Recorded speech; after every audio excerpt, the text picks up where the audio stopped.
On this episode of Game Shack, we're going to talk about the latest rumors regarding Arcade1up's new virtual pinball games, Generation 2, and I'm going to ask you guys if you have any interest in that product. Coming up next. Hey everybody, welcome on back to the Game Shack, the world's smallest arcade and game emporium. I'm your host, JDV for EvilGeniusEntertainment.com. Okay, so the theme of this episode is some rumors have dropped about the version 2 or Gen 2 of the Arcade1up pinball games. Full credit immediately has to go out to Michael B, the Game Genie. I saw his video on this regarding the rumors I'm about to talk about on his channel. First, I've done some additional research, but if I hadn't watched that Michael B episode, I wouldn't know anything about this, so go check out his episode right now. It was about a year ago when Arcade1up dropped the original Gen 1 of their 3 versions of virtual pinball game. They got a lot of negative publicity at the time because they missed a lot of the shipping dates, and then when people got those machines in their hands, at the same time when people were getting AtGames' ALP in their hands, the vast difference between the quality, size, and all of that kind of became very apparent. While on paper, those first generations of pinball games were going to be great, including some great titles like Attack from Mars, Whitewater, the Star Wars, Boba Fett games, the Marvel Avenger type games. The reality is that the screen was very small. The haptic feedback wasn't everything that it could have been. The graphic fidelity wasn't great. And some games like the aforementioned Whitewater just simply did not work. Now flash forward about a year later, and there has been a firmware upgrade release, so games like Whitewater will work. But the reality is that for $750, you were only getting 10 games. Whereas for the same price on the AtGames ALP, you were getting 20 Gottlieb games, all of which play better, in my opinion, than those Zen games, at least if you want a real-world pinball experience. Plus, you can get about 100 other pinball tables for that, and the number of those tables keeps going up. The quality of those tables varies, of course, but the fact remains is that the ALP is ever upgradable, whereas these Arcade1up games, at least the Gen 1 games, are not. So in terms of the rumors that dropped, what it is that the Wayfair Canada, so wayfair.ca website, has a listing of the Gen 2, at least 2 of the Arcade1up games that should be available for sale sometime soon, like in a couple of weeks.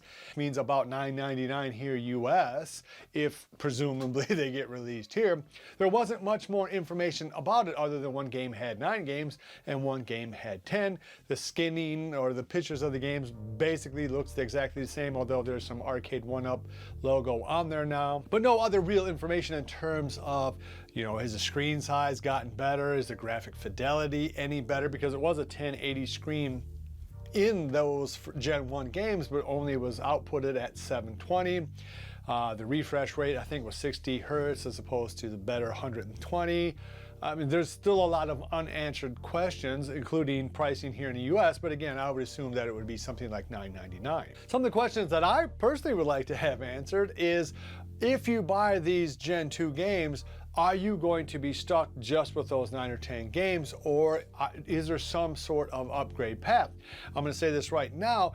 If there's any kind of type of game that deserves to be a multi-cade experience, it is arguably virtual pinball. And the reason for that is simple. The pinball machines are big. Even the Arcade1up machines are going to be much bigger than your standard 3/4 scale machines. Heck, even the Toy Shock Black Hole / Haunted House game is going to be bigger than that, and that is the smallest vpin you can get on a commercial basis right now.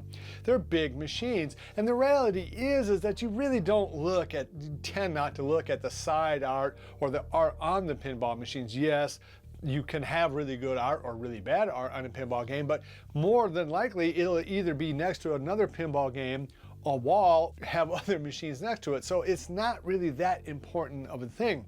And because virtual pinball games are much more complicated than a normal 3/4 scale game, it means that they are more expensive. They are heavier. They often comes in 2, maybe even 3 boxes, depending on where you're getting it from. They have 2 screens, the haptic feedback, there's more buttons. There's just a lot more that can go wrong. And so because these machines are bigger, heavier, and more complicated, you tend to want to have fewer of them, in part because they are more expensive because all of that complication. But also, pinball games are all the same. You have the left flipper button, you have the right flipper button, you have the left nudge, you have the right nudge, and then you have a forward nudge, which nobody uses, at least I don't ever use it. And some of the games will have the haptic feedback, some of them will have the accelerometer, some of them won't.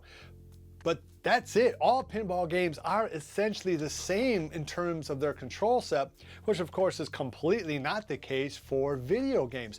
So all of that said, it just means that virtual pinball games really do lend themselves to the multi-cade type approach, which means the ability to add games, or you have a whole mess of games on there, say at least 20. Which kind of brings us back to these Arcade1up rumors, and presumably they will only have 9 or 10 games, and presumably they will not be able to have additional games. As far as I know, there's only been 1 or 2 games ever added to a pre-existing Arcade1up game. I'm thinking mostly of Rad Rally for the Outrun game. I can't think of any other officially released add-on games to an Arcade1 cabinet after it's been released. So their business model is clearly selling you X amount of games on that cab, and that's all you get. Now you might get some firmware upgrades like you did in those Gen 1 pinball games, but you're not likely to see any additional games. On the other hand, we're already seeing the price of the virtual pinball games, at least the Williams Attack from Mars game, has been slashed by $100 at several retail outlets.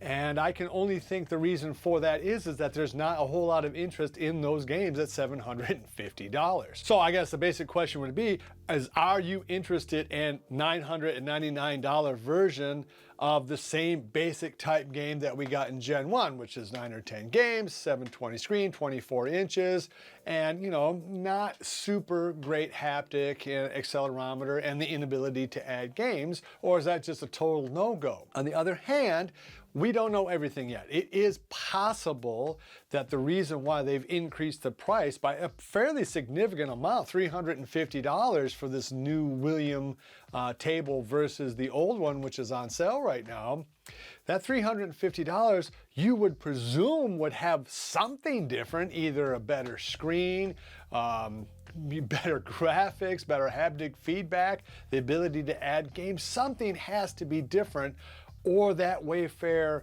ad is just wrong. But it's kind of weird that it would be so specific, and hey, here's Gen 2 Williams, here's Gen 2 Star Wars. Speaking of the Gen 2 Star Wars, it seems to have the same games as the Gen 1, at least some of the same games, and that would be very, very weird indeed to put out a Gen 2 game with the same games and change nothing.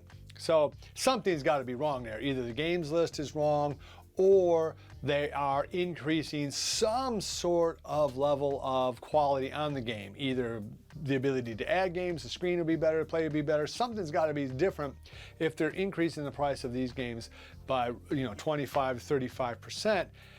You'd presume you're getting some kind of extra sugar for that. Again, I really do think that virtual pinball lends itself to the multi-cade approach much better than any other of the 3/4 scale games that you can get.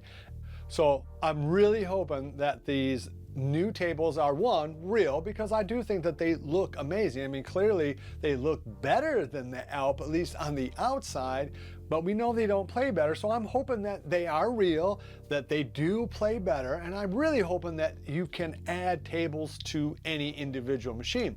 The reality is that Zen already lets you do that through their service. You can pick and choose what games you buy. You can buy them in packs. I mean, it's Zen's whole business model basically is set up to let you do exactly that.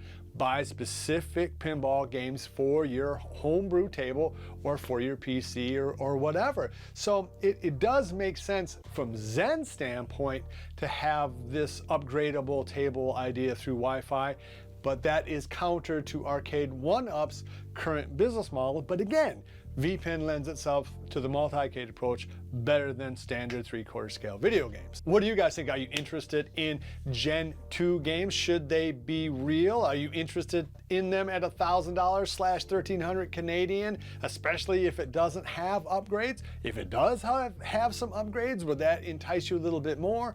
Or are you just simply either going to buy an ALP or nothing at all? Please let me know down below. It really does interest me. I love virtual pinball. I love pinball in general. So I'm going to qualify this as I'm tentatively excited by this, and I hope it's true.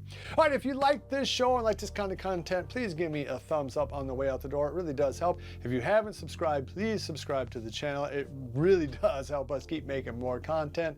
Love each other. And until next time, I'll see you guys in the Game Shack. Mwah! Thank you, Michael B. Be sure to visit evilgeniusentertainment.com for exclusive content, swag, casting call news, and much, much more.